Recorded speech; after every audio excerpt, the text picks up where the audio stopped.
Magandang araw mga katagay, RP Gaming here para sa ating Ragnarok Origin Global Content. Quick video lang tayo mga katagay sa experience natin sa Season 2 ng TON at nung bagong event ngayon. Pero bago ang lahat, intro muna. Let's go. Yo, I'm like an addict, do I gotta have it. I ain't even playing, got a really bad habit. If it moves, gotta grab it, fuse like a magnet. Lose, won't have it till I'm doomed in a casket. I ain't playing, got a weird. So yun nga mga katagay, kumusta na kayo? May event para tayo ng Academy Raffle Festival. So hindi ko na papaliwanag to kasi alam nyo naman to siguro.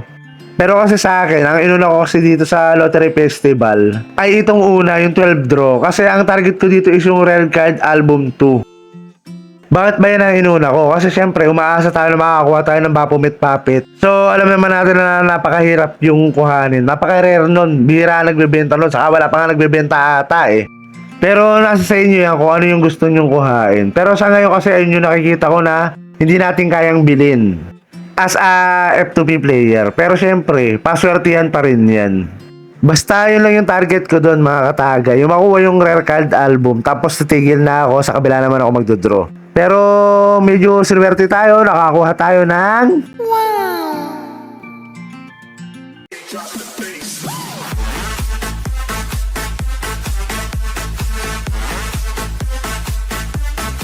So, yun nga mga katagay, sinuwerte tayo. Napakalaking tulong sa atin ito. Lalo na sa akin, gusto ko talagang pumalag sa PvP eh. Sayang din yung PvP damage reduction saka PvP damage. Bonus na lang yung PD plus 1%. Yung costume pala nito maganda rin. Bukod sa maporma na siya, maganda rin yung stats. So, kayo na lang bahalang tumingin. Kasi hindi ko naman inaasam na makuha yan. Kasi ano yan, wala tayong pandron yan. Dito naman sa mga sago, nireset ko na yung Season 1. So, nilagay ko na siya lahat sa perma stat. Bali, magpa-focus na ako ngayon dito sa Season 2. So, maghahanta tayo ng item para sa level 105. Dito naman sa Season 2 ng TON is napakadali lang naman yung tapusin. Yung normal.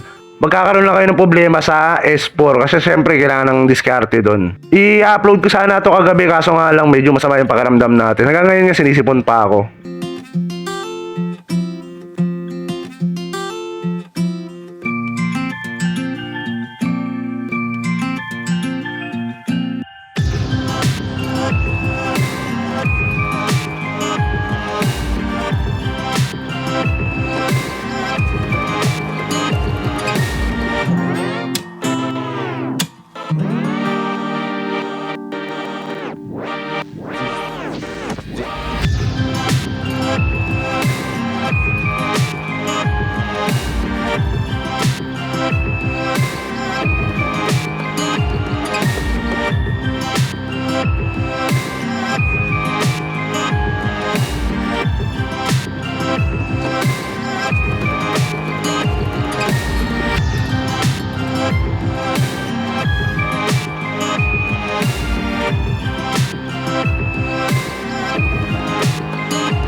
Dito naman mga katagay sa ating bagong wishing. Ang nakikita ko maganda dito is itong headgear. Magandang meron na itong isa sa isang party. Silipin nyo na lang mga katagay yung stat nila isa-isa. Shoutout pala dun sa mga nakasama ko sa TON kahapon. So baka mamaya i-try naman namin yung stage 6 at stage 7. Sa mga hindi pa po pala nakakapag-subscribe, subscribe po yung ating channel. Medyo masama pa rin talaga yung pakiramdam ko kaya magtatapos na lang muna tayo ng quest habang nagpapahinga. So, hanggang dito na lang mga katagay. Hanggang sa muli. Happy leveling! Salamat!